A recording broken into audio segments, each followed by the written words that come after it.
3. Manfaat air putih untuk cegah penyakit ginjal termasuk gagal ginjal. Yuk kita bahas, tapi sebelum itu wajib untuk konsultasi terlebih dahulu. Buat Bapak dan Ibu yang mau konsultasi sama saya, silakan pencet tombol plus yang ada di sini agar nanti komunikasi kita nggak dibatasi dan saya bisa membalas pesan dari Bapak Ibu.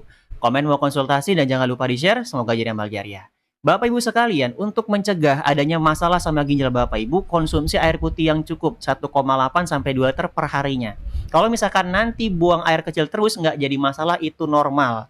Justru jadi masalah kalau misalkan Bapak Ibu terus minum air putih tapi nggak kencing atau kencingnya sedikit. Ini bisa muncul bengkak. Tapi kalau misalkan kencingnya banyak, itu ISK. Oke, nah satu apa manfaatnya? Mencegah penyakit ginjal, terutama batu ginjal. Karena batu ginjal terjadi salah satu penyebabnya karena dehidrasi yang hebat.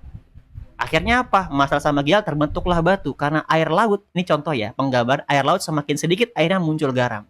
Demikian juga dengan tubuh. Ketika elektrolit kalsium dan oksalat ini bersatu, dia membuat terbentuknya batu, yaitu batu ginjal. Lalu yang kedua, asam urat yang tinggi, cara mengendalikannya dan menurunkan secara alami dengan konsumsi air putih yang banyak. Akan menurunkan asam urat karena kuncinya adalah hidrasi.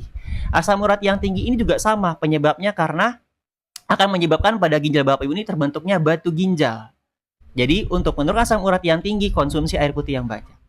Yang ketiga, ISK. ISK sudah menahun, mengandalkan obat aja. Coba konsumsi air putih yang banyak, karena air putih yang banyak Bapak Ibu konsumsi itu akan mendorong bakteri yang ada di kandung kemih itu untuk keluar.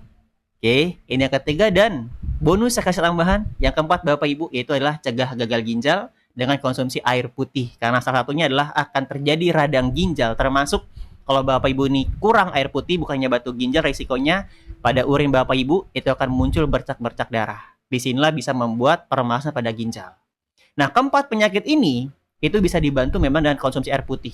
Tapi kalau keempat penyakit ini Bapak Ibu juga salah langkah penanganannya atau dibiarkan aja sampai tunggu kronis, tunggu parah, itu juga bisa menyebabkan permasalahan pada ginjal, bahkan gagal ginjal kronis. Oke, yang paling penting adalah pahami terlebih dahulu penyebabnya apa, karena beda penyebab, beda juga penanganannya, termasuk untuk pola makan. Kuncinya adalah untuk pola makan tepat, pola makan yang mencukupi kebutuhan nutrisi harian. Nutrisi itu adalah gizi. Ada di pola makan sehari-hari yang Bapak Ibu konsumsi. Tapi kalau nggak cukup dari pola makan sehari-hari, masuklah nutrisi tambahannya sebagai pelengkap. Itu sebagai makanan tambahan, bukan pengganti obat.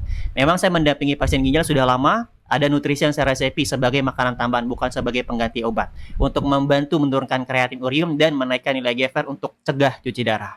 Nah, buat Bapak Ibu sekalian yang mau konsultasi sama saya dan mau menjalani program penguatan ginjal dengan nutrisi, silakan cek di profil, hubungi nomor saya. Terima kasih kalau bermanfaat.